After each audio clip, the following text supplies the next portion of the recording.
Dua saksi ahli yaitu dokter forensik Rumah Sakit Bayangkara Samo ahli kejiwaan Kesdam 2 Sriwijaya dihadir ke juru sidang lanjutan Prada DP di Pengadilan Militer 104.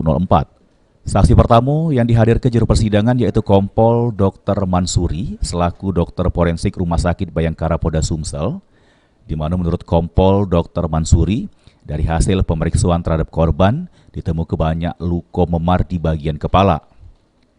Di mana luka itu akibat benda tumpul. Selain itu juga dari hasil pemeriksaan kondisi korban waktu itu tidak lagi posisi bunting. Kehamilan, kemudian sebab kematian adalah karena kekerasan di kepala yang mengakibatkan kematian.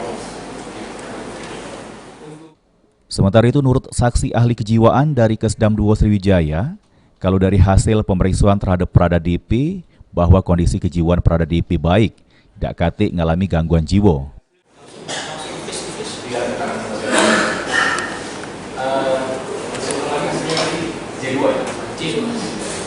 Kalau J2 ini baik dalam lingkungan TNI maupun dalam lingkungan sipil itu masih kategori apa yang jelas.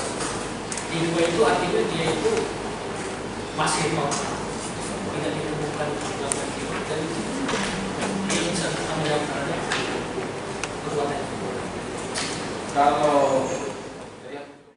Kehadiran kedua saksi ahli tersebut menurut Kepala Auditor Pengadilan Militer 104, Kolonel CHK Muklot, cukup penting supaya pacak mengetahui kondisi korban sama terdakwa. Apa saksi ahli aja hari ini.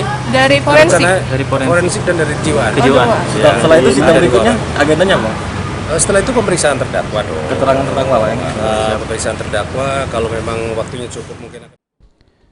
Sudah mendengar keterangan kedua saksi tersebut, proses sidang Prada DP pun ditutup oleh Majelis Hakim Pengadilan Militer 104 Palembang. Abidin Nurwanto, PAL TV.